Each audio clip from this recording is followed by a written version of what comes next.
A reading from the Gospel according to Matthew. Do not judge, so that you may not be judged. For with the judgment you make, you will be judged, and the measure you give will be the measure you get. Why do you see the speck in your neighbor's eye, but do not notice the log in your own eye? Or how can you say to your neighbor, let me take the speck out of your eye, while the log is in your own eye? You hypocrite, first take the log out of your own eye, and then you will see clearly to take the speck out of your neighbor's eye.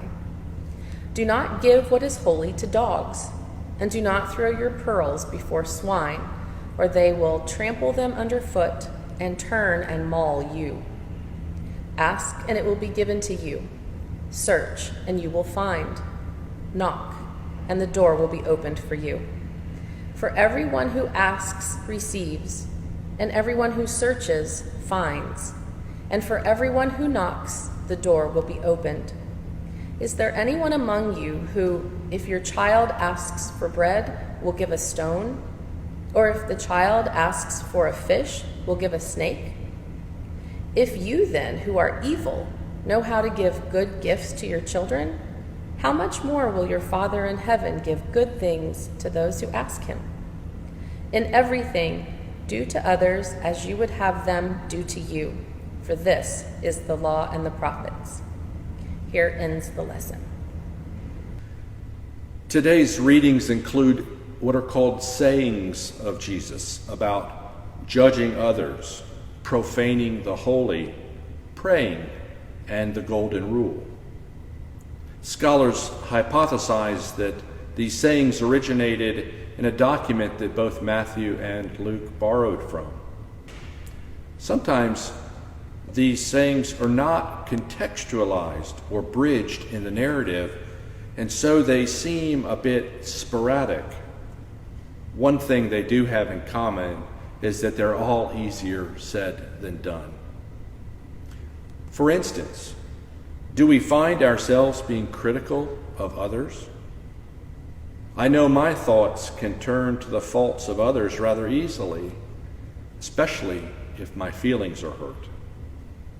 I probably do this instinctively to feel better about myself, at least for a while.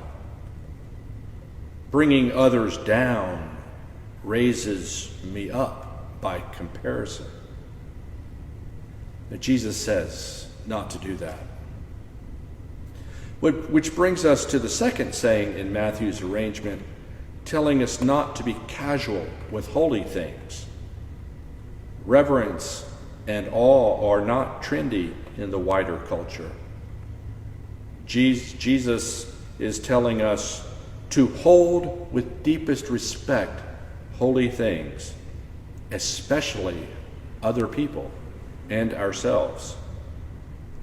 This is reminiscent of our reading from Wednesday from the Holiness Code in Leviticus.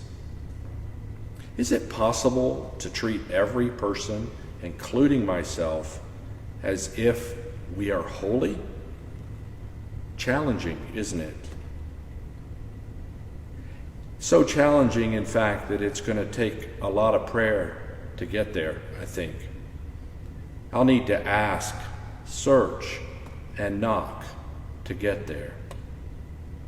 Unless I'm very intentional about a holiness mindset, about loving this way, about seeing others and myself the way God sees me, I'm going to fall back on my own natural instinct to treat others in a way that I don't want to be treated.